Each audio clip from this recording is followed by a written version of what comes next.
some economists who would defend the existing discipline and approach would say, look at economic growth, look at poverty reduction, which globally has been falling for decades. Um, Look at health improvements. So obviously something's gone well. The problem is the distribution. Some people have essentially taken advantage of the system. They've exploited the financial markets, which then periodically blow up, causing problems for all of us. They've exploited monopoly power, that their firms have had power to extract rents from an economy. They've exploited their workers, haven't paid them enough. It's this sense of unfairness that we don't necessarily have equal opportunities anymore. A lot of uncertainties about climate and understanding the environmental issues, but we only have one planet in which to conduct the experiment. This is something that we need to be very wary of and very careful about. Corporate boards should represent not just the interests of shareholders, but also the interests of workers, the interests of their communities, and the interests of society as a whole. Because firms don't exist just to generate benefits for their management and their owners. Firms are supposed to generate a lot of societal benefits. And if firms are polluting the atmosphere or polluting water resources and natural resources, then they should be fined, but and in some cases put in prison.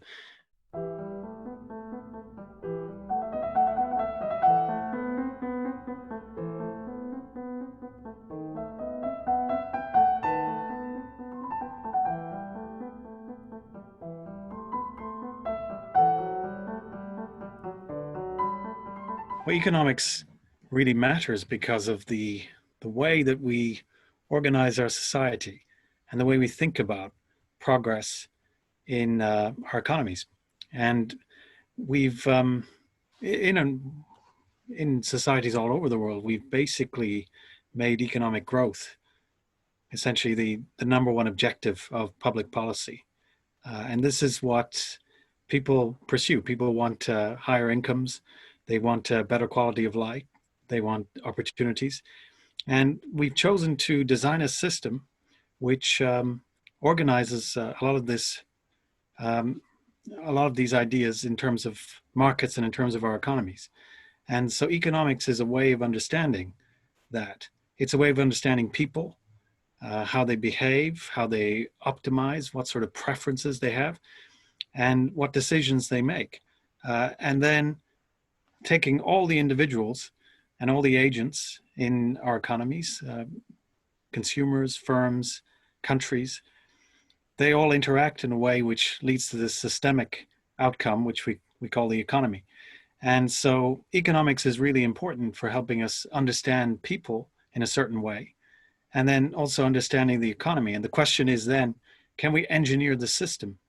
Can we actually institute policies which help us achieve certain economic objectives and therefore help people achieve their objectives and what they would want from a good life?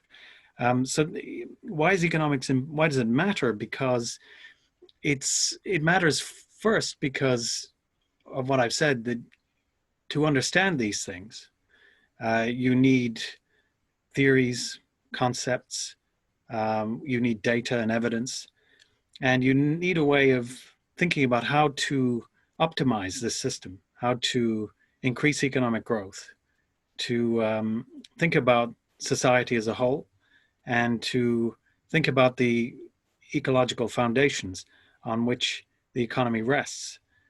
And so economics has provided us the tools to do that, to analyze this very complex system of the economy, but also the very complex nature of human beings and how they make choices. So I think it certainly matters because it influences a lot of the policies that governments institute. It influences the activities and behaviors of firms. And it also affects everyday life, everyday interaction. So it's tremendously important. But it's it's a framework, it's a way of thinking about all these issues. And I think what we're going to discuss is that there are other ways of thinking about this, that economics is maybe too rigid a framework. And of course, economics doesn't speak with one voice. There's many different economic theories and ideas which have very different takes on how to generate these positive outcomes and how to essentially manage and run an economy. Economics matters because of the way we think about our world, essentially. It matters in the way we think about ourselves as individuals. Uh, it matters because ultimately we all want to have a better life. And we need to have a system that will generate benefits, that will be able to realize the benefits of technology, of commerce, of interaction, of building our economies, our infrastructures, and selling goods and services to each other. So economics matters because we need a framework for understanding all of that. And then in a second step, we need to design policies and measures that will help to maximize the opportunities of people operating within that system. And we also need to think about the rules of the game that will create a level playing field for people to compete, for firms to compete. And so that we can have the forces of competition generating benefits for people. And markets are a good way of allocating resources in our society. So economics is extremely influential, and more influential perhaps than is often thought. It often is the dominant philosophy in designing public policies. So it really matters in its influence.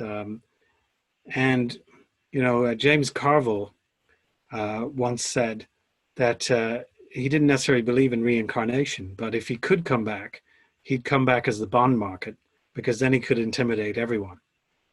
And so economics really does matter, and financial markets, the role of the state, economic performance, all of these things are not minor aspects of life in the 21st century. They're dominant features. And so economics can help give us a handle on these things. And I think the promise of economics is that it actually can make people's lives better. But as we talk about in this conversation, that potential hasn't always been realized.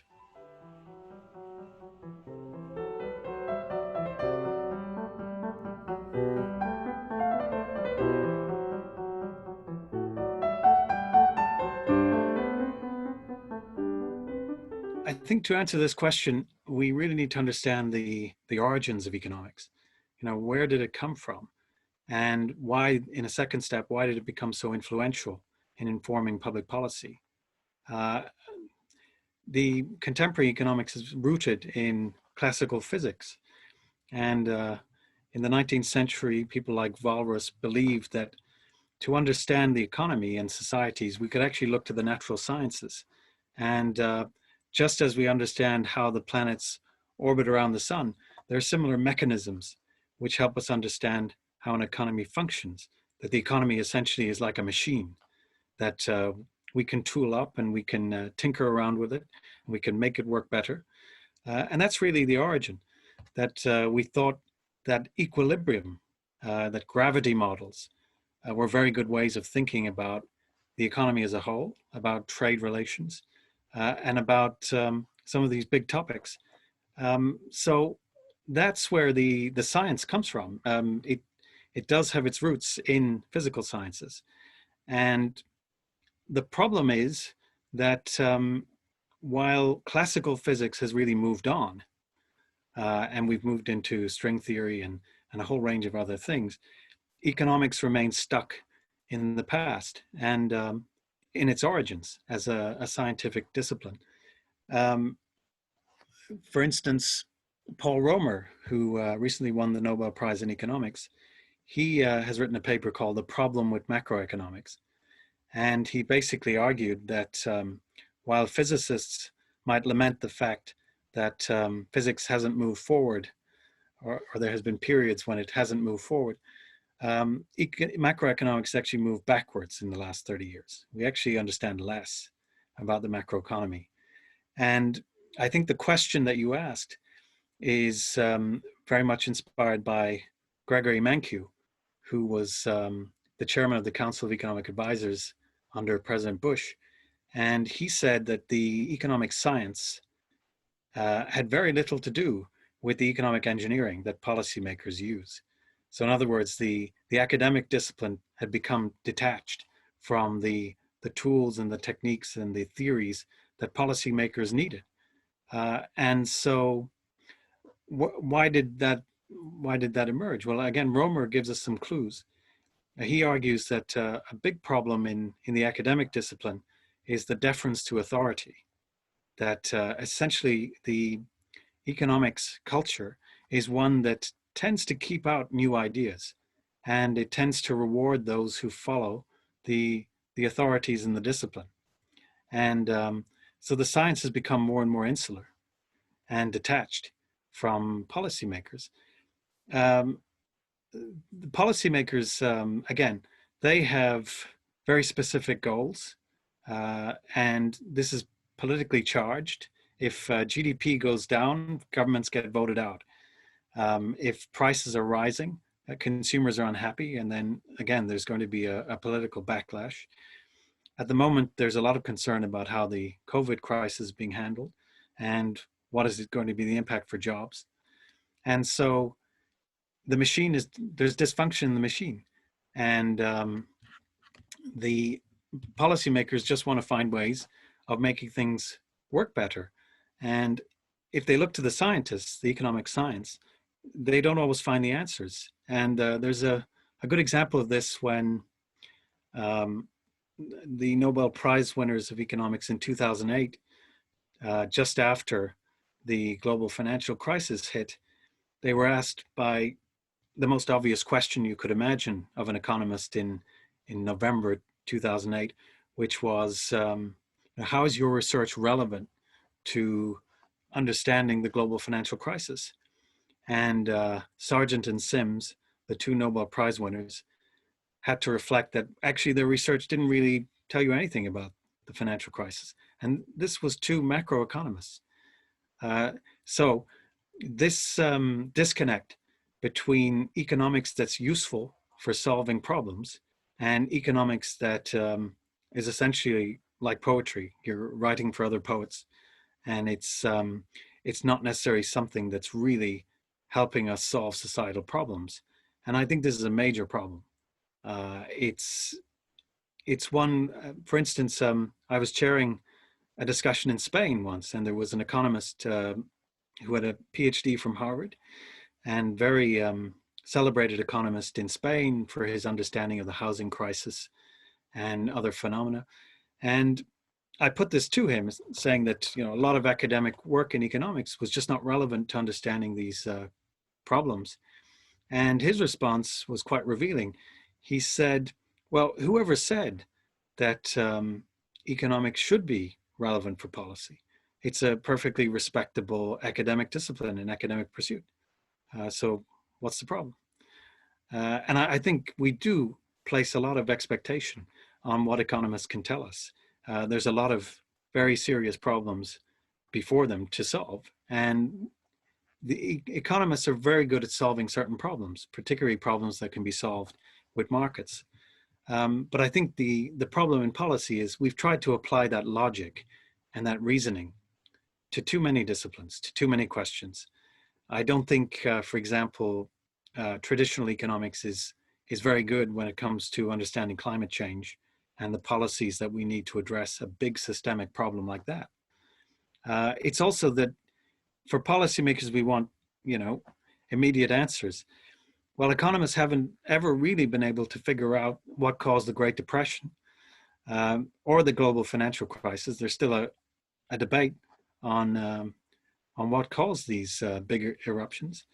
And so there can, again, that's another reason why there's a disconnect. Academia can spend a long time trying to work out some of these answers using very sophisticated approaches. But the problem is that we do policies in real time. We need to respond in real time to these issues, and I think that would happen in any academic discipline. That academia would be operating at a different speed to the world of policy. The difference is that we rely so much on economists for for dealing with everyday issues.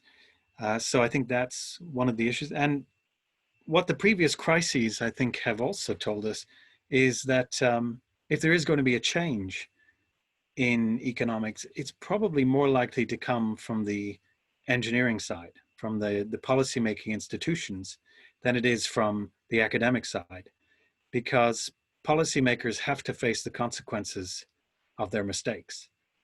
That academics can retreat into their beliefs, but policymakers can't do that. And so if they get things wrong, there will be a price to be paid.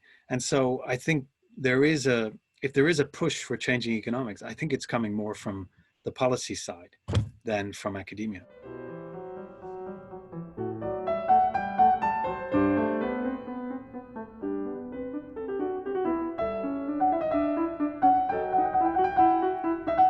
The question might not be what role should economics play, but what sort of economics. Uh, and I think it's very clear we do need a discipline that helps us understand consumers and firms and this cat's cradle of connections that we have between different entities in an economy. We need something to help us navigate all that complexity. I think the problem is that economics has generally tended to simplify, to make an economy, which is a very complex system, to make it tractable, to make it understandable, to make it, to reduce it, in a sense, to a set of equations based on a few assumptions about individuals and about the system as a whole. Um, but in a way, we've lost the complexity with these frameworks because they're too narrow in their construction. We assume that the economy is a closed equilibrium system that will get knocked off track, but will converge back to that equilibrium.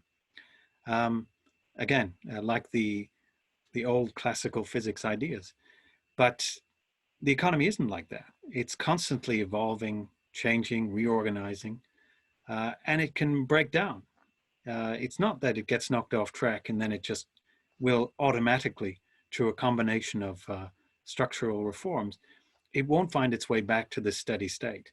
It's actually, it can fail and it can take a long time for it to reorganize and to find a new way of operating and to be resilient to shocks. These are, to do that, we need a different type of economics to really understand that the economy is a complex system. We need what I call integrative economics. And integrative economics is essentially one that borrows from other disciplines, that does have the rigor and the analytical tools and techniques from the hard sciences, from physics and biology, but also is cognizant of our societies, our histories, our cultures, because all of these things matter. It's not just that we're all individuals who make the same sort of decisions and optimize the same sort of way. All of us are different. And crucially, what traditional economics misses is that we don't make choices in isolation. We actually make a lot of decisions based on groupthink and on what our neighbors are doing, on status anxiety, on keeping up with the Joneses. All these things influence our decisions. So we need a richer framework for decision science, cognitive science, understanding the brain and neuroscience, because ultimately a good understanding of economics is all about understanding people. So we need to have those sciences, and we need the humanities, and essentially good economics has good narratives. And so then we need to understand history, and we need to understand again, political science. Why do people make certain decisions? Why do they vote in certain ways? How are they influenced by what happens in the economy? Um, this is a lot of disciplines. You can't get this riches, you can't capture it with the frameworks of economics. You need to go much beyond that. So I think economics has its place, but a different form of economics would have an even more important role to play in society by integrating all these different aspects of human beings and society. And that will help us to solve human problems. I don't think the economic frameworks as they are will really help us to do that. So uh, to answer the question, the if it's in the existing if it's the existing economics, it probably should have much less influence.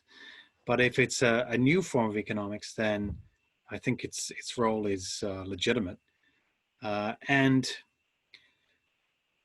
if the objective is still to boost economic growth, then economics gives us a better handle on that issue than many other disciplines, but it's incomplete.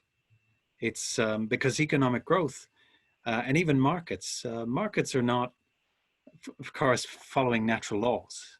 These are human constructs, so we've built them. These are human-made systems, so we can create the rules, the regulations, the safeguards, the buffers to make these operate in a way which will benefit people and not at the expense of the environment. And these are choices. These are things we can do. So it's not that we need to rely on a very narrow definition of economics, but economics is a way of helping us understand some aspects of these complex systems. Let's look at the results of our economic system. How are we doing? Um, Now, some economists who would defend the existing discipline and approach would say, look at economic growth, look at poverty reduction, which globally has been falling for decades. Um, Look at health improvements.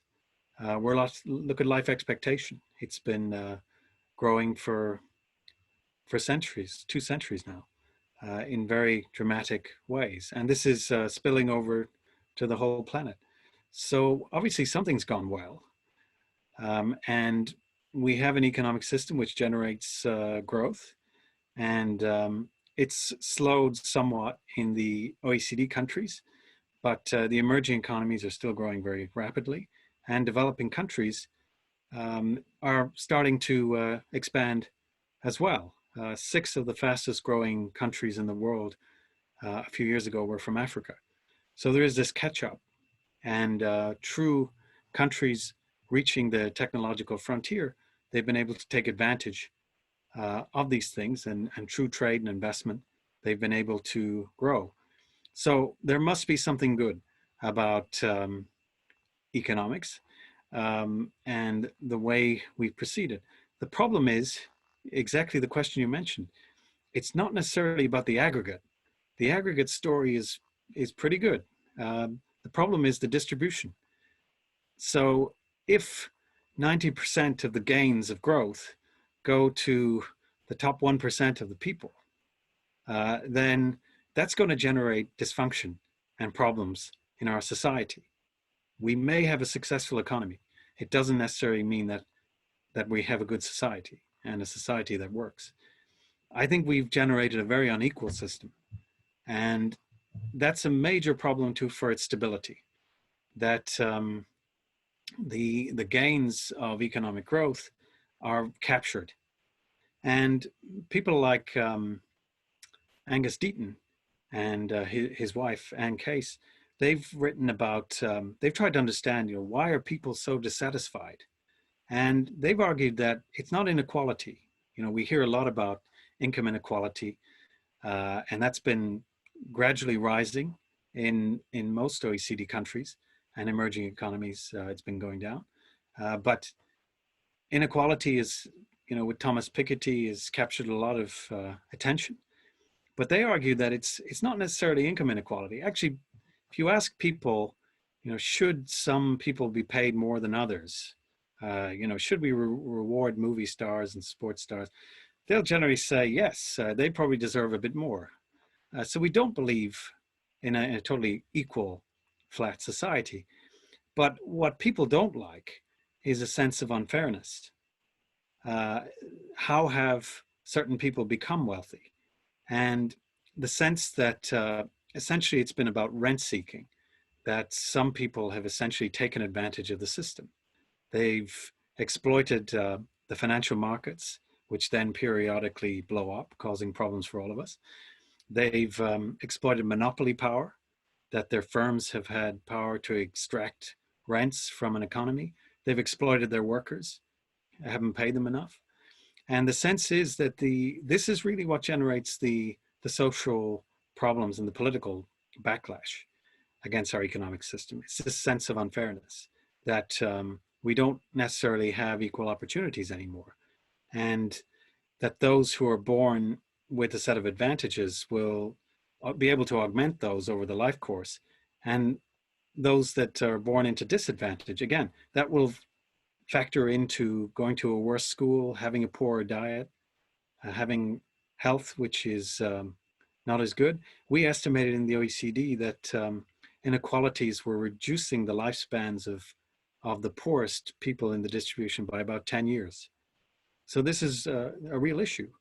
And the question is why? Why have we a system which is generating this unfairness? And I think it's partly because we have tried to make economic growth central. And the dominant ideas around growth are basically that we should take away frictions. We should make the market mechanism work better. So we should make everything very flexible in the labor market. How do we do that? Well, just get rid of minimum wages or reduce them so that they don't introduce rigidities. Make everything very competitive. So if a firm is what we would consider low productivity, that should go to the wall. But of course, if you have a system that is about making everything very efficient, it's it might not necessarily be leading to good income for a lot of outcomes for a lot of people. And so we shouldn't judge the success of an economy by the efficiency of the market. That's way too narrow, and that can be generating a lot of problems. If we look at lagging regions, for example, and lagging firms, the standard economic policy advice is that, well, you should just reallocate resources. So people should move from poorer regions to richer ones, and then the market mechanism will sort things out. But if we think about people as a bit more complex than ones that just respond to prices and wages, then people actually have good reasons why they don't want to move to different regions. They don't want to reskill. If you're working in a coal mine or in a job that is automated away, you know, it's very difficult to reskill and to generate a new set of skills if you're in your 50s. So the economic idea that the market can reallocate resources to their most efficient purpose, it leaves a lot of people behind. And then the political economy is that we often have the issue of power. So how we design antitrust policies when the big monopoly power has a way of influencing the type of regulations we put in place. Look at the way that the financial system has been regulated.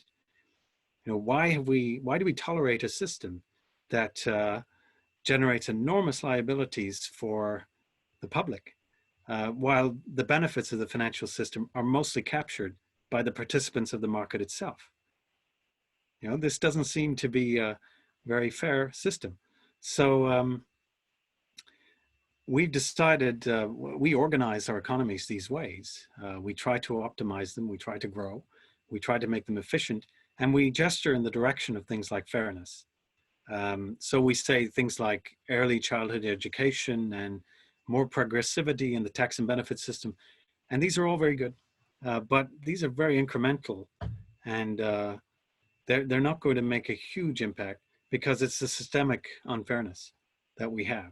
And so we need to not try and just fix up the machine and make it run a bit better for more people. It takes a much more systemic overhaul of the way we think about the economy, how it works, and the policies then that serve that understanding.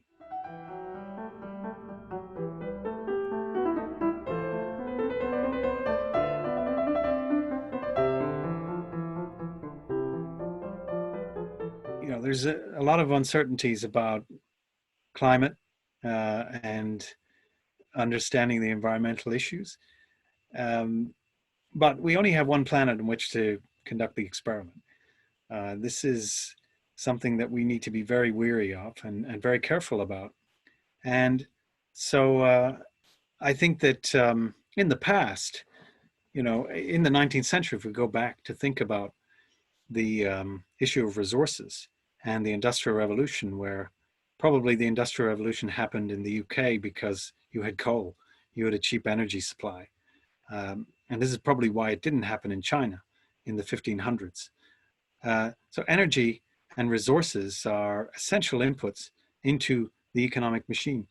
And I think for a long time, we considered that using up resources was essentially not a constraint. There was plenty of resources out there. In 1800, the population of the planet was about 1 billion people. We're now up to 7 to 8 billion, and we probably will reach 10 billion by mid-century. We also have consumption, which is very different from what it was. And so it's not that while economics often has stood still in terms of the analytical framework, the demands on resources and energy in our economy has changed dramatically. And so we need to change the way we think about the planet and our economies and the way in which the economy is connected to the natural environment. It's not that the environment has an infinite amount of natural resources to be plundered. That's not a useful way of thinking about it, because a lot of these things are non-renewable. And once they're gone, that's it. So we need to be able to rethink. And the traditional way economists have thought about environmental problems is to essentially think of the environment as an externality. That this is external to the economy. And so if we're serious about the environment, then all we need to do is essentially internalize it and bring it into the understanding of the market. So put a price on it, get the prices right. So how do we do that? Well, you do it through payment for ecosystem services. That if people have to pay for water, they might actually use it more responsibly. We do it through environmental fiscal reform. If you put a tax on pollution, if you make the polluter pay, then they'll probably produce less of it. So you can use markets to help solve some of these discrete environmental problems. And that's been a plank essentially of environmental economics since the 70s and 80s, that we just need to internalize this, put a price on these sort of things, and then let the market self-organize to solve it in a way that generates growth and generates more environmental sustainability.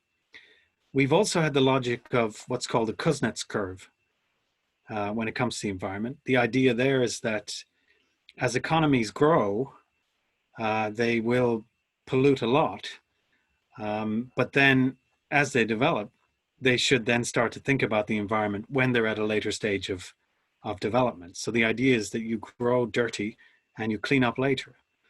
And so that probably worked for certain things like heavy metal pollutant or particulate matter in the atmosphere, that essentially we did institute environmental laws. We did have the Clean Air and Clean Water Acts legislation across the world. And so as we grew, we did start to clean things up. So that logic holds for certain discrete environmental problems. There is an open question about whether that holds for carbon. There we've basically been growing, and carbon has generally been increasing at an even greater rate than growth. So now there's discussion about, well, whether we can decouple. Can growth be decoupled from carbon? But we have so little time to deal with this problem. We have probably 10 years and maybe even less when you look at some of these tipping points. And Johan Rockström, of course, has looked at these ecological limits, and he basically said there were about 7 limits, of which we've already exceeded 3. So we already have done considerable damage. And the problem with tipping points is once we get beyond a certain level, it's not going to be possible to reverse it. So when it comes to the economy, often what policymakers will say is that, yes, I mean, we need to grow the economy, we need to create jobs, and environment is not a high priority. But unless we start to deal with the environment, there isn't going to be an economy.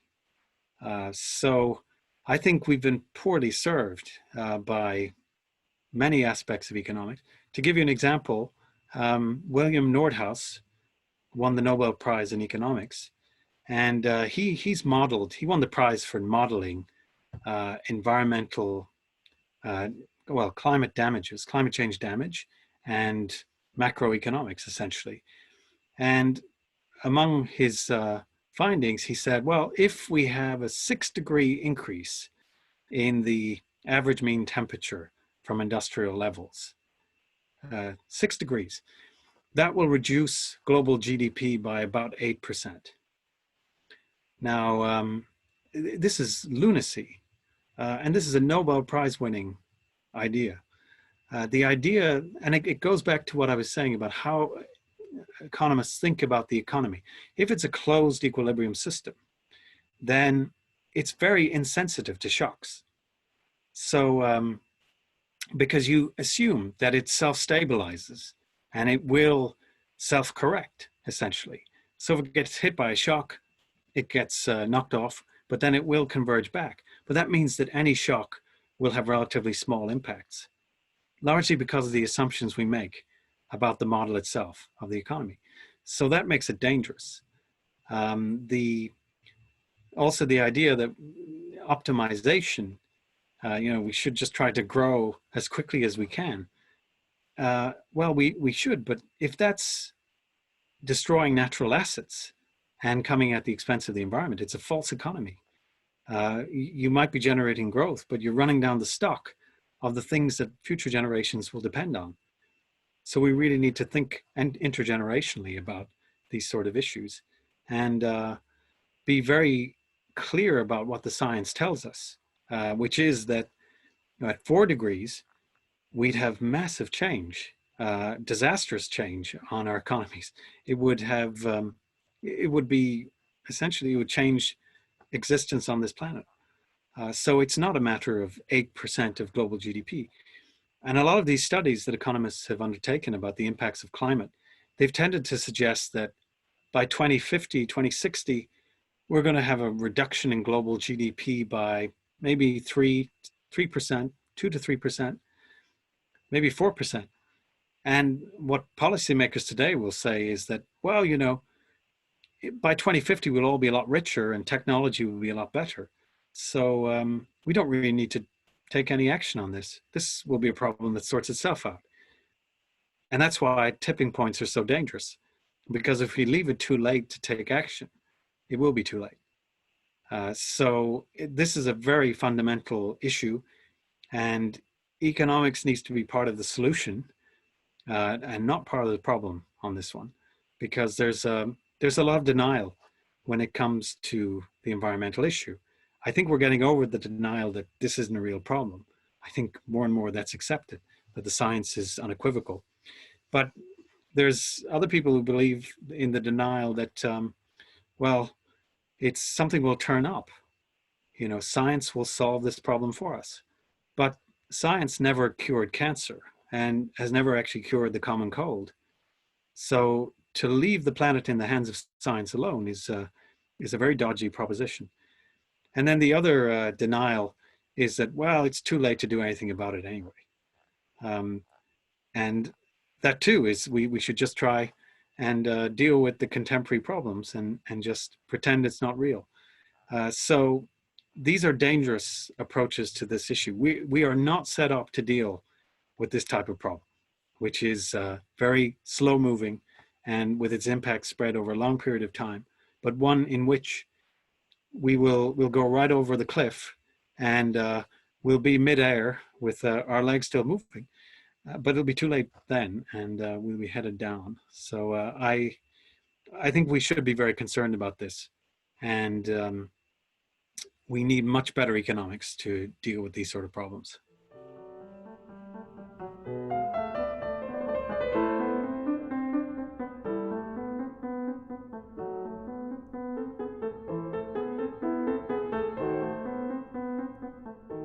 Should they be accountable?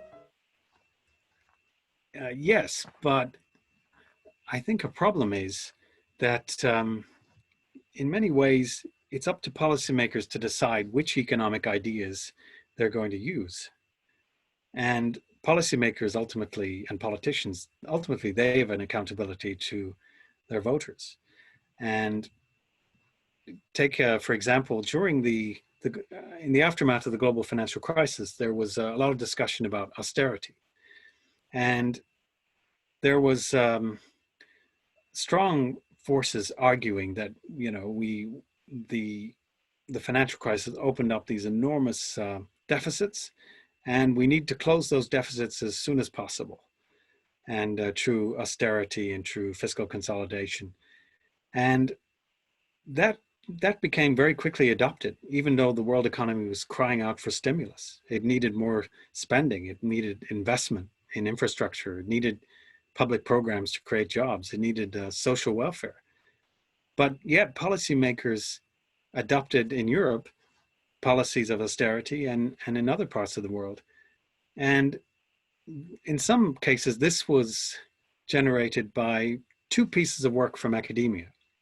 One was by the late Alberto Alessino, who recently died.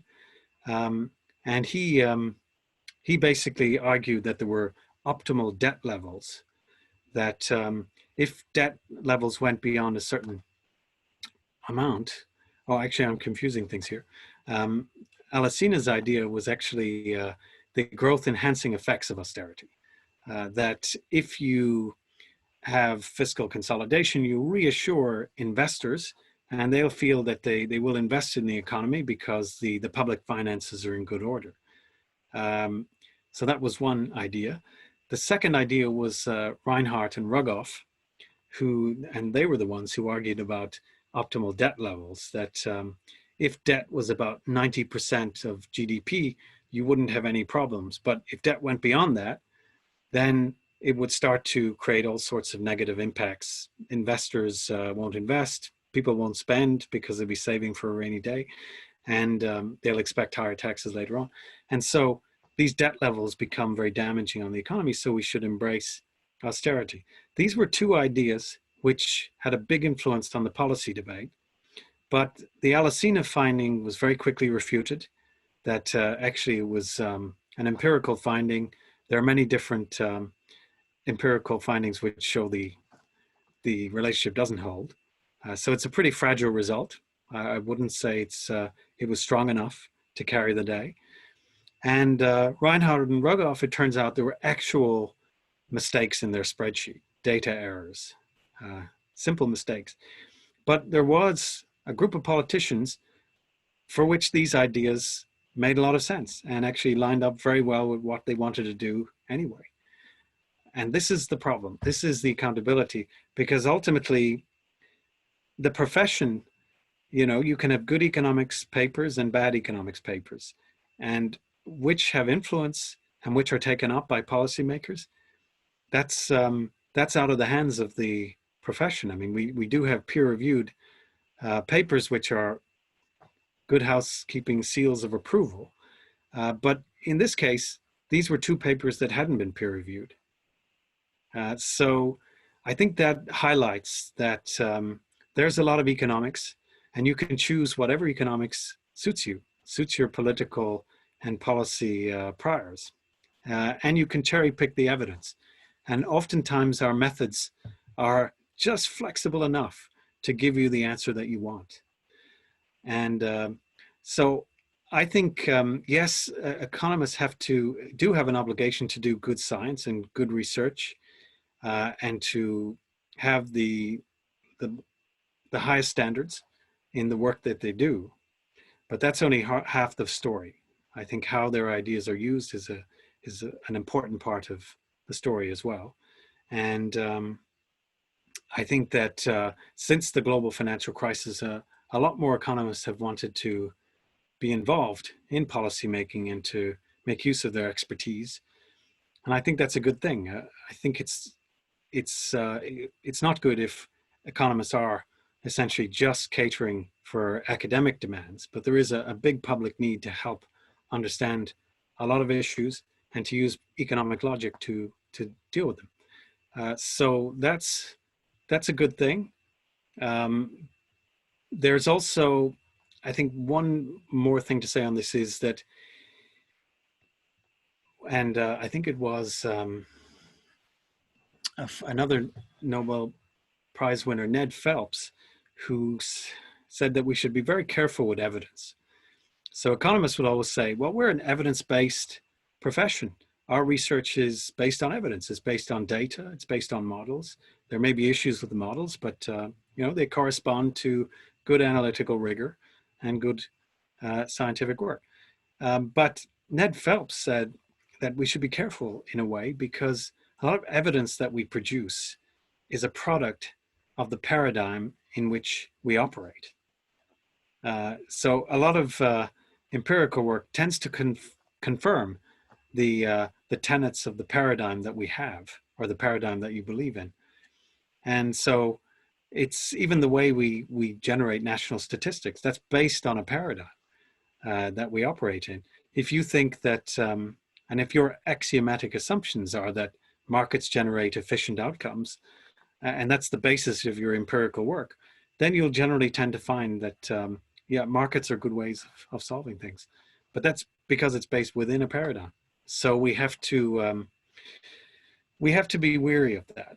And there's good empirical work. There's less good empirical work. There can be improvements, and the improvements I mentioned before about taking this more integrative economics approach. I'm sure that you can produce economics papers which are correct based on the models that are used and based on the perspective that the researcher has, but that can leave a lot off the table, and it can be a very partial view. And if that's just taken up as saying, well, here's the answer, we don't generate products like that. And so this sort of work should only be one input into a broader consideration of how we make policy and what ultimately will solve these problems. So don't listen to the economists alone, listen to the other disciplines as well. And within economics itself, there is, of course, a lot of discord about a lot of big policy questions. So that can be a challenge for policymakers. Who do we listen to? And one thing that my program in the OECD is often accused of is that, well, we're very left-wing because we are basically arguing that, the state should have a role in managing some of these complex systems, that markets can't solve every problem, that we do need to think about inequality. And this is based on rigorous analysis, but again, because the existing paradigm is based around neoclassical economics and essentially the use of markets and rational individuals operating within those markets, anything that is contrary to that is seen as essentially left-wing, anti-market in bias. But I think this is a problem because economists can't escape politics. Again, it isn't a science in that there is a correct way of thinking about an economy or thinking about a particular policy question. There are different perspectives and different views, and often it aligns with political views. And one thing that I always like is that when we produce papers, the feedback we often get is that, well, this paper is ideological. And of course, anything that is operating according to the current paradigm, that isn't ideological. That's evidence. But anything outside of that, that is ideological. So it's a conceit. but it is a good way of keeping new ideas out of the discussion. And it's very easy for the opponents of new thinking to essentially write it off as just political. But they're being political themselves. I mean, if you believe that making labor markets very efficient is not political, or getting rid of unions because it's just a friction or a rigidity in our labor markets, that's an inherently political position. Um, so that interplay between economics and politics, I think, is one we need to be very wary of, and it not let the political argument be used to cut off debate.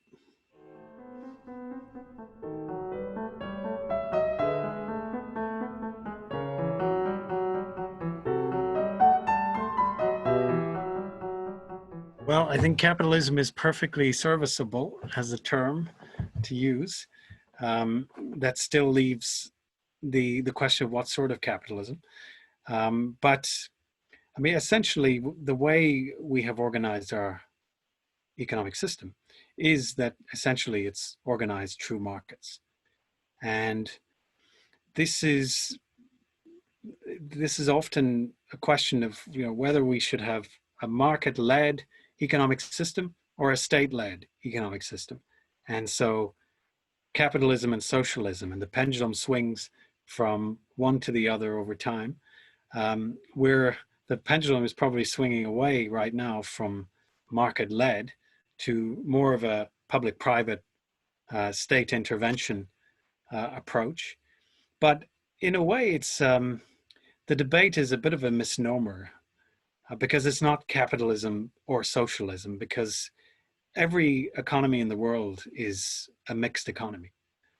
Even societies that are socialist are essentially mixed economies. We have aspects uh, of our economies which are basically based on state provision, and we think that the state has an important role to play in regulating certain markets, in providing rules and standards, and the rules of the game, and a level playing field.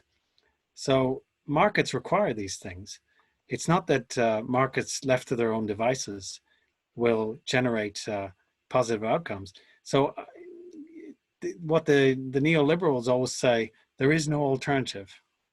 And they're right, but it's not necessarily the alternative they always talk about, because they too believe in very state heavy intervention. And again, when these ideas are put into practice, the there isn't there's no example where we've tried a pure market approach. We've always had the public and the private sectors working together. Now, I think the idea of the pendulum is quite useful, because maybe the pendulum does slightly shift uh, to slightly more pro-market, back to slightly more pro-state. But I think that, that pendulum isn't swinging very far. It's around a mixed economy idea. And in the moment we're in, I mean, what's remarkable about the COVID crisis is that almost every economy in the world has basically accepted the social democratic uh, position that the state has an obligation to look after people. Um, we didn't say, let's leave it up to the market to solve this COVID problem. Um, we said that the state has to act, the state has to intervene. We need to lock down the economy. We have to put the economy essentially into a medically induced coma. And we need to then have the state bail out companies and bail out individuals. In the US, they've been sending cash in the mail. Uh, this doesn't sound very pro-market to me. And of course it's not, because to deal with certain problems, the state has to act. It's the same when we had the financial crisis. We didn't let all the banks go to the wall and say, well, this is what happens with markets. They take their risks, they go out of business. The state had to step in and provide that lender of last resort function to bail out the financial institutions and to stimulate the economy to get us out of that emergency situation.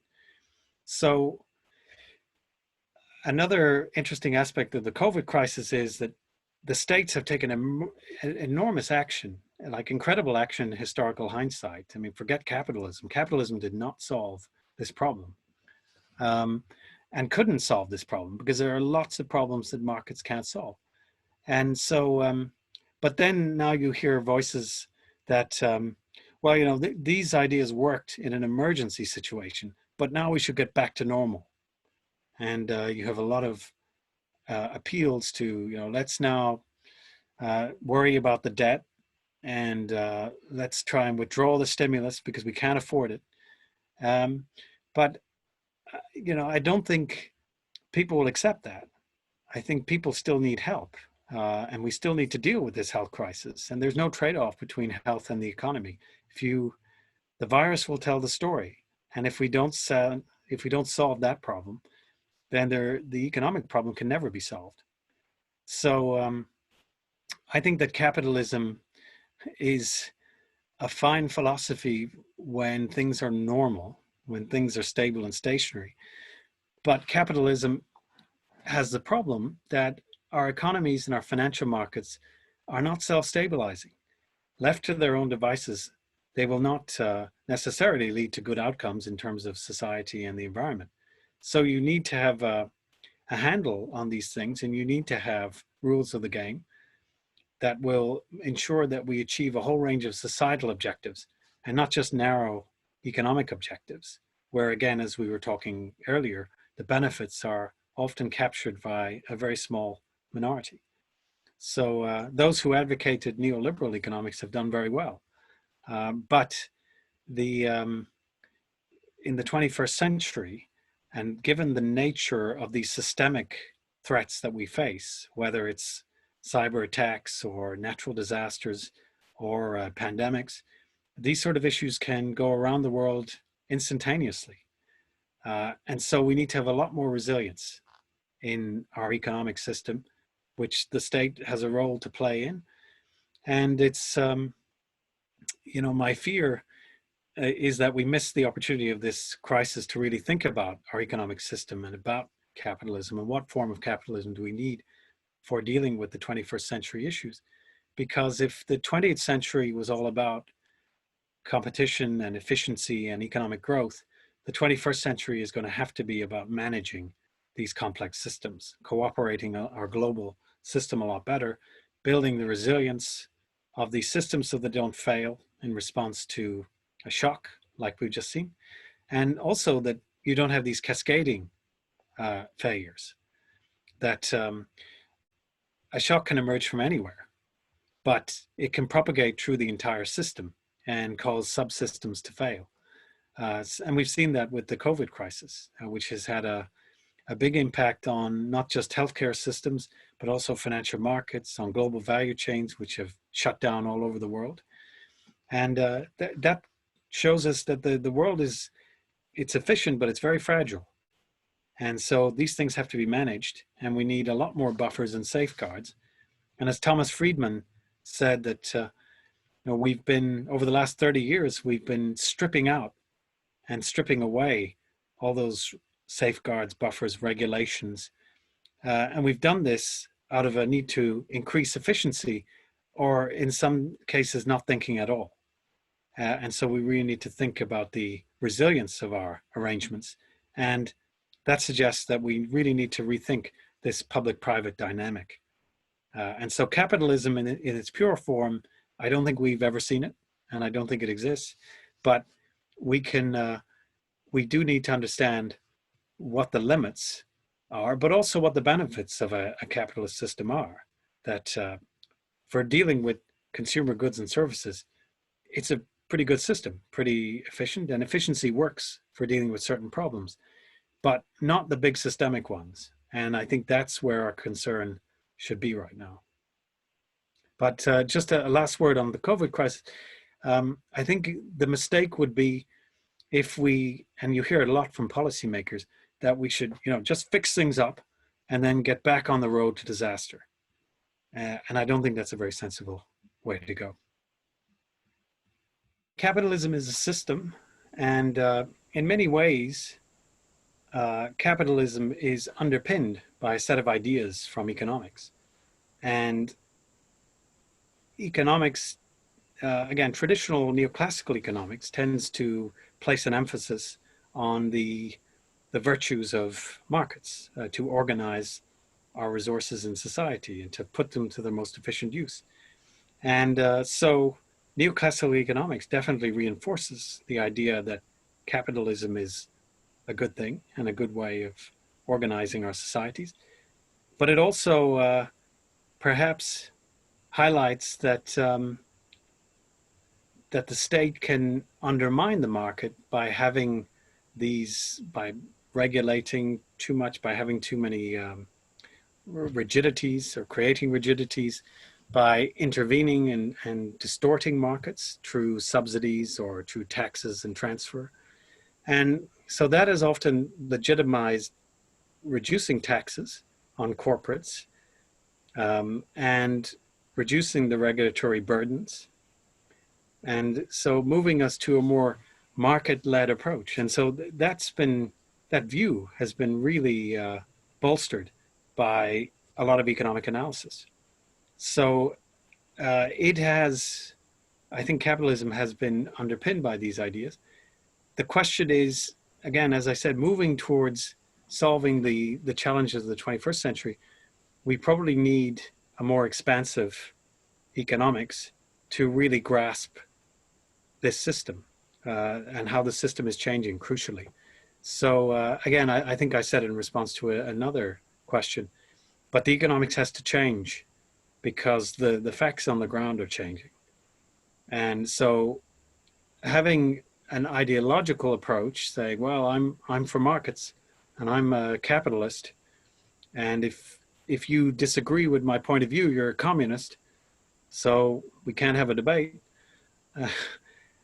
then these labels are not very useful. Again, I think looking at economic analysis carefully, you'll see that much economic analysis is also in the middle, that there's different trade-offs to consider, and there's different balances to be struck between states, markets, between regulation and free enterprise, between taxes that provide enough resources to provide public goods versus distortive or disincentive effects that taxes can create.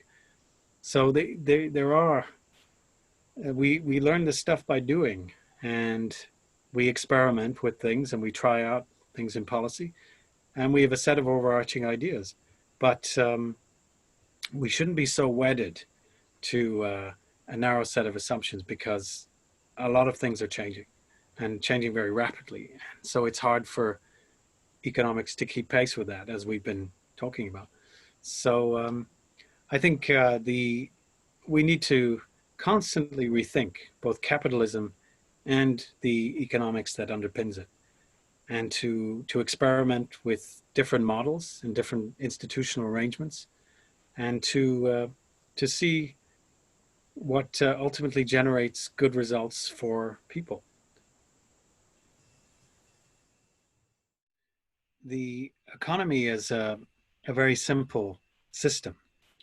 It, that was plausible in the 19th century, where you had a very simple structure of the economy. Trade was starting to take off. We had the Atlantic economy, and trade relations have operated for centuries. But you didn't have this very complex global economy that you have now, which is dominated by ICT and services. It's not, a lot of the ideas that we have about economics, for example, on productivity, come from a time when the economy was mostly about products, hence the name. And when it was about industrial products and industrial goods, manufacturing, agricultural output, talking about the way the economy has changed. And it no longer, it's not your grandfather's economy. It operates completely differently, and it's a lot more complex. Take international trade, for example. For centuries, we had the idea of comparative advantage, that it makes more sense for you to produce something that you have a comparative advantage for producing, and let someone else produce other products that you don't have a comparative advantage for, and then you should trade and you both benefit from that. But nowadays, trade is based on global value chains. It's no longer country against country. It's supply chain against supply chain. It's no longer about building whole industries. It's about business services and tasks. And we've fragmented and separated out the whole production process. So if you look at building computers, the intellectual property might be in the United States. The Some of the components will come from Southeast Asia, and they'll all be shipped to China, where they'll be assembled and then packaged, comes in from another place, and then they are dispersed out to markets all over the world.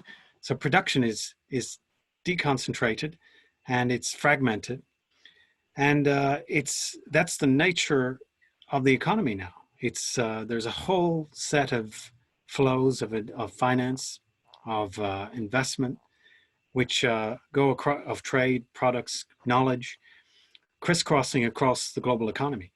And so we can't think of the national economy operating almost in isolation with just a small external component. Nowadays, countries are just components of a much broader system. There's also digitalization and changing practices. Just think about how much labor markets have changed because of these changing technologies. I love the example of what's called the fissured workplace. The idea being that companies now essentially focus on their comparative advantage, and they tend to outsource all the other activities within their firms. So to take an example, Hilton Hotels, about 70% of the workers who are working for the hotel don't work for Hilton Hotels. They work for agencies that clean the hotel rooms or provide the bed linen or provide the catering and the restaurant services. And all of these things have been essentially outsourced. And the result of that is you used to have people who would enter a firm in the mailroom or as a janitor and will be able to work their way up within the firm.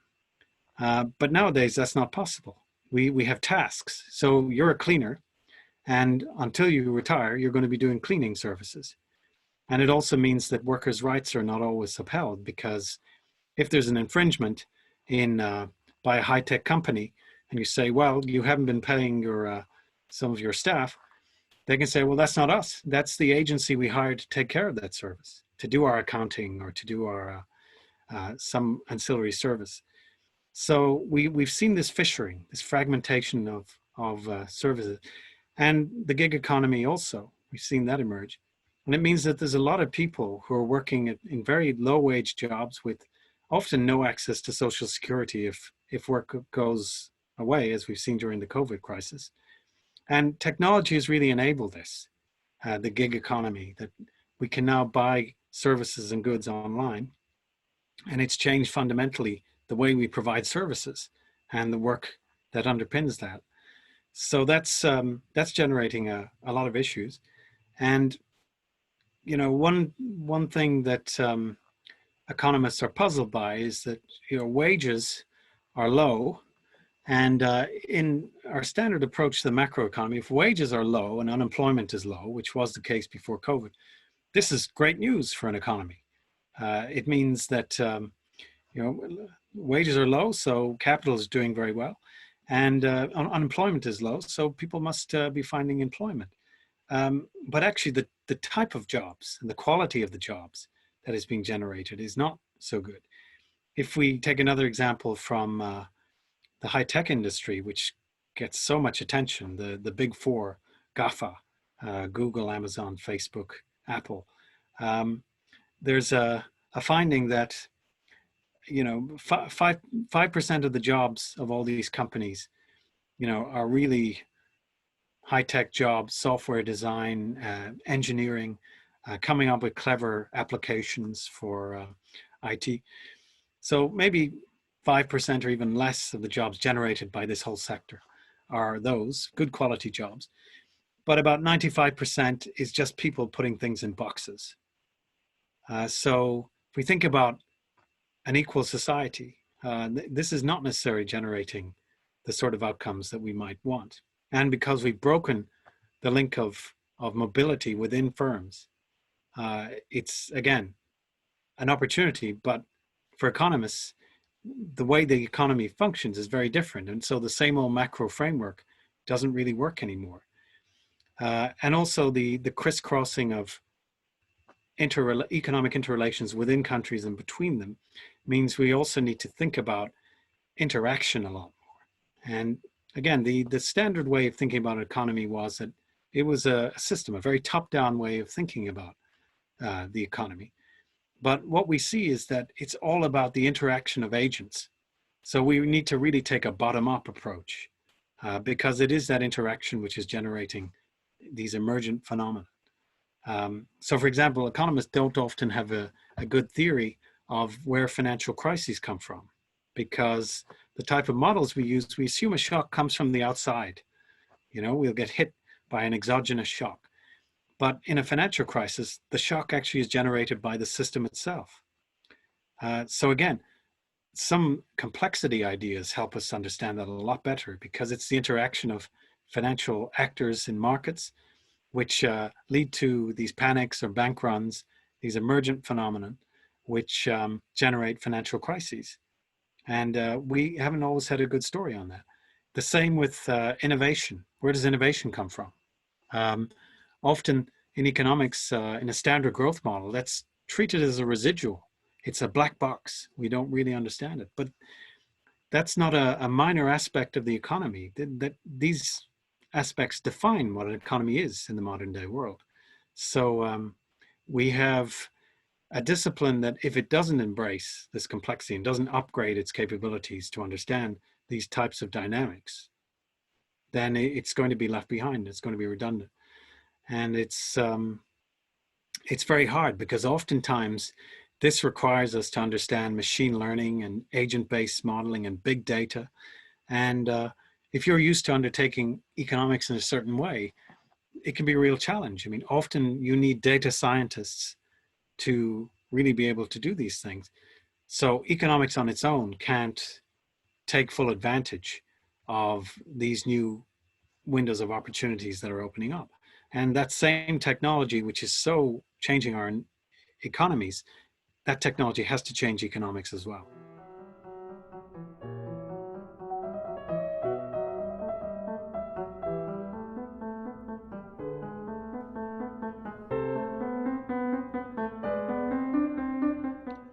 We had a meeting last September called Averting Systemic Collapse.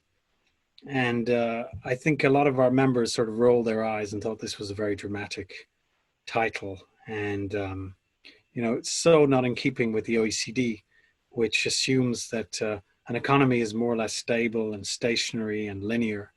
And, you know, these guys talking about the end of the world, it's like, you know, this is crazy talk. So it was quite interesting when the systemic collapse did come in March of this year, where you had the collapse of whole sets of human-based systems, that it didn't seem so radical after all. But why did we choose this topic, and why do we think systemic collapse is so important? Well, it's basically because we have these threats that I was talking about, all these threats that face our modern societies. And our societies are very interconnected and very complex. And there's all sorts of networks of firms and producers, and they operate in a very complex environment of rules and standards and regulations. And so this is very complex. And the thing we know about complex systems is that they fail all the time. But the thing is, for policymakers, there's no point in looking for a trigger to what could set off that collapse. So the trigger could be a pandemic, it could be geopolitical tension, it could be a natural disaster, it could be a financial crisis. And that could set off this cascading failure and collapse. But we really should not worry so much about the triggers, because it could be anything and it could emerge anywhere. You know, a pandemic could emerge from China or from Africa or anywhere, and it can spread globally almost instantly. I mean, who knew that there were direct flights from Wuhan to the United States? So our world is very much interconnected and fragile. And because we have an economic system that's based on optimization, we've been trying to essentially grind out another unit of growth. And what natural scientists tell us is that when you try to optimize complex systems, you make them unstable. So in trying to generate economic growth, we might actually be causing the very problems that we then have to respond to. And that might ultimately feed back and undermine economic growth.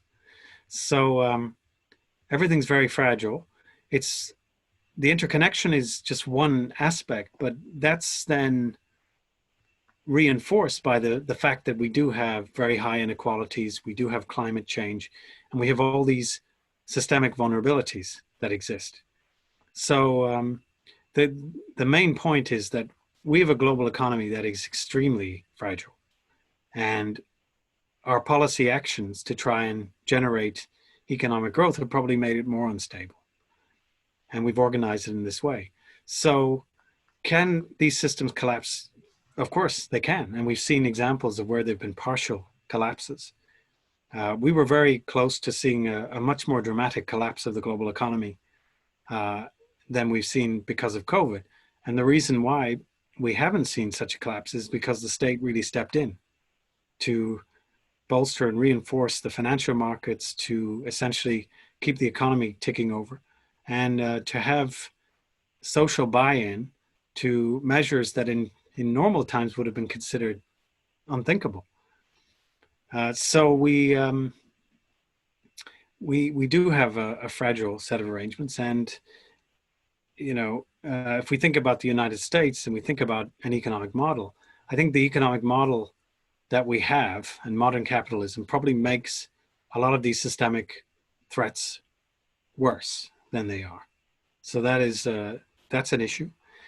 The one thing about collapse is it doesn't mean that everything will stop. It just means that the system will break down, and then the system will reorganize and find a new way of operating. But what a paleontologist told us about looking at the fossil record, he said that collapse in the record, they can happen very quickly, which for a geologist can be over tens of thousands of years. But it takes a long time to recover. The recovery can take place over hundreds of thousands of years or millions of years when it comes to biodiversity and recovery of these natural systems. And it's the same with these economic systems. I think they can collapse very quickly, and it might take a long time for them to be reconstituted, reordered, and rebuilt. So we should be thinking about how we can reinforce and make these systems more resilient. And I think that's to do with not just preparing and planning for these shocks, but also building the systems in such a way that they can absorb these shocks when they do occur. Then they can adapt and they can rebound, not just bounce back, but bounce forward. So these are the ideas of resilience that we need to start to build in. So I don't like to think about any particular nation state collapsing, because I think we're all so interconnected now that, if a systemically important country collapses, that's not going to be confined. That's going to have an impact on all countries in a very significant way. And it's true, too, that the big systemic crises that we face are global in nature. So they're not going to be concentrated or confined to one region or one country. The greenhouse, the climate change issue is a global issue. And the fact that the country with the largest emissions is not taking it very seriously is a problem which will visit it and the rest of the world. So that's the nature of collapse. Collapse, it's not going to be the collapse of one country because, or one part of a system or one subsystem. All of these subsystems are interconnected to a whole range of other systems. So if one goes down, they will cascade and will cause others to fail. Many of our human-made systems are essentially built to fail because we built them for efficiency. So we built them to not have any redundancy or spare capacity. We've actually built them to be always at the point of collapse. So it's not a system which is likely to be very resilient. And that's by design. Again, these are human systems. We've constructed them in a way which are based on a very small set of principles, of which efficiency has often been the most important one. Just the other thing about that is, although efficient systems are very fragile, it's not that simple. Just let's replace all our efficient systems with more resilient systems. If we take Japan, for example, Japan has weathered the storm of COVID very well, and its healthcare system has really stood up to the challenge of the crisis. So it had a resilient healthcare system. But then the question for a policymaker is, does Japan's better performance during COVID compensate for decades of inefficiency of its healthcare system? It's not very obvious. And so some of these trade-offs are very difficult because it's very hard to say to a company that they should have lots of inventory and spare capacity waiting around just in case. And it's not the way we've designed things at all. But I think for certain sensitive products, we do need to have more inventories. And, to deal with pandemics, we need a sort of medical national guard. We do need stockpiles of certain medical equipment. We do need to have the capacity to ramp up production of vaccines. So there are examples where we probably do need resilient systems. And then there are probably a lot of other systems that they're fine if they're efficient, and if they fail, we should be able to reorganize them. But if people don't get their iPhone, it's a very different proposition than if they don't get a vaccine during a pandemic. Accumulation and consumption have been central tenets of Western society. And now that's creeping into other societies too, that we should have the freedom to be able to consume as much as we can, whenever we want. And there should be no constraints other than our income and the means that we have. So that's the idea. As we've talked about, the problem with the system is that certain firms and certain individuals have been able to accumulate most of the benefits of the system. It's not that they've been equally shared out.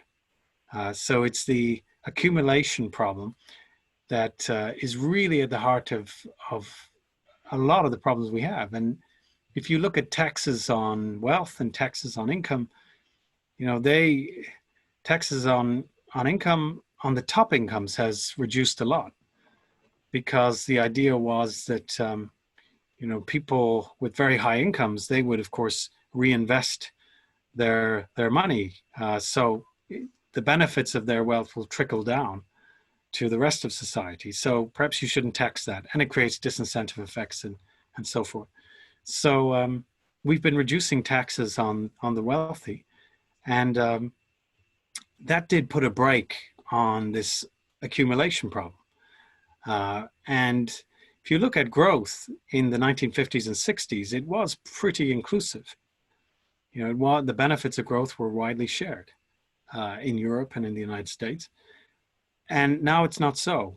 Now it's the capitalist system we have now has generated dysfunction.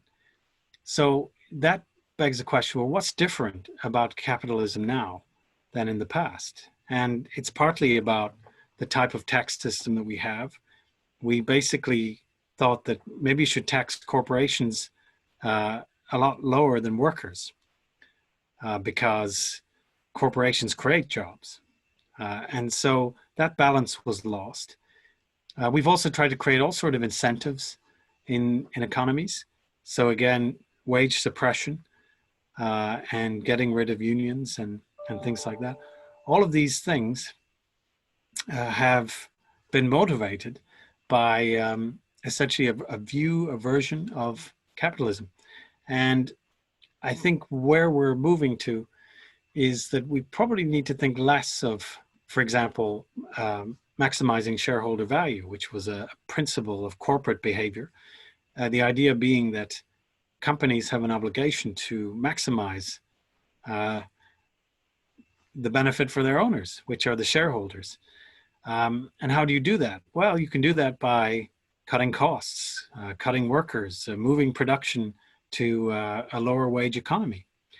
And that's um, that's now being replaced in some circles by what we call stakeholder capitalism.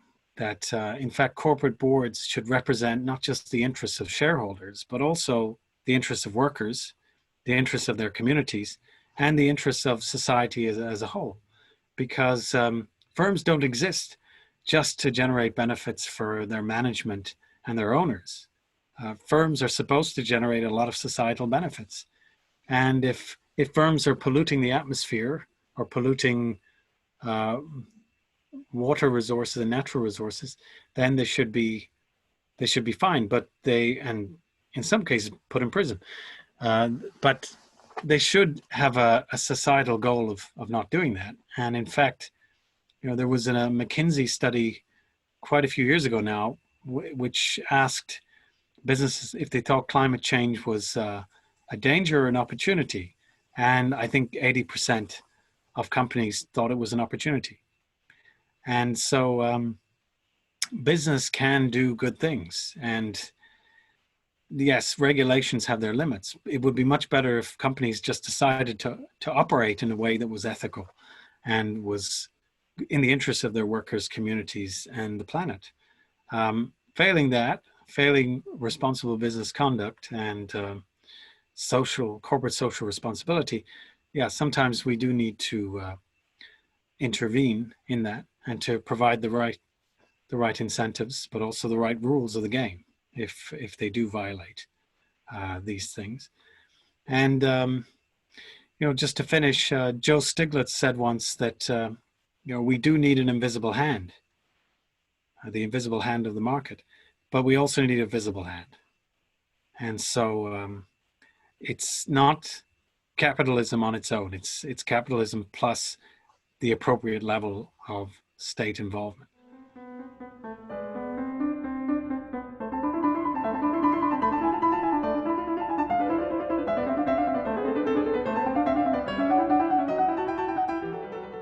Again, it's what sort of capitalism? Is capitalism in its pure form? Is that going to help us? Well, probably not. But as I said, I don't think we've ever had capitalism in its pure form. I think that capitalism, in a sense, when Francis Fukuyama talked about the end of history and the triumph of liberal democracy, it's in a sense he was correct. I mean, it's hard to think that we're going to have a software for our societies that would be something other than capitalism. But it's always going to be a capitalism tempered by essentially a degree of management, organization, and the role of the state as essentially underpinning and facilitating capitalism. But it's just not the case that we're going to leave it up to the markets to help us solve the problems of society. And I think after the global financial crisis, that kind of rocked the standard foundation of economics. It rocked the foundation, but the foundation, it turned out economics is very resilient because it was able to sustain, and that window of opportunity for really changing things closed very quickly. Whether COVID will now cause that foundation to crumble is an open question. Will it lead to dramatic change in the way that we approach our economic system? Will the extraordinary measures that have been taken, will they remain temporary, but then be replaced by more orthodox thinking and get capitalism back on the road? These are important and open questions. I think that in terms of developing ideas to best serve humanity and the future of our planet and the future of our societies, we do need to change things, because if you look at these metrics on the environment, on climate, these things are getting worse. And market forces and capitalism, there's a big move now to green the economic system and green investment. And we should be investing green energy and green infrastructure, and putting in place the incentives for greener growth. But that's very incremental in its effects. And there's a line by an environmentalist that if we're winning slowly, we're still losing. And so I think markets are very good after markets have reached certain tipping points. But we might not have time for markets to emphasize the importance of green technologies and green energy systems. So the state might have to give things a push, and we might need a lot more intervention. But look at the way, take industrial strategy, for example. There was a sense that picking winners and having state companies was very inefficient, and these things normally failed when exposed to international competition. But in the last few months, we've had companies being ordered to produce certain things by governments because society needed them. We saw the same in World War II. We don't have time for you to build automobiles for public consumption. We need you to build airplanes and tanks and military equipment. And so we can organize our system in a way that solves these problems for society. We have enormous potential to change things. I don't think we can leave it to markets to figure out what the right signals are, because often markets will direct you to things that might actually make the problem worse. So we really need to take charge of our destiny and the destiny of the planet and solve these problems. We've seen remarkable reductions in emissions during the last couple of months. We've showed it can be possible. You can actually stop the workshop of the world and reduce emissions. You can stop international travel. These dramatic action can be taken. These problems are solvable, but economics often gives us the wrong mind frame or the framework to deal with these problems. So we need to supplement it with other things. And so I think there's great potential that we could take advantage of this crisis to design a better system. And as I've been saying throughout, we need a better economics and a new economics as well as a new economy.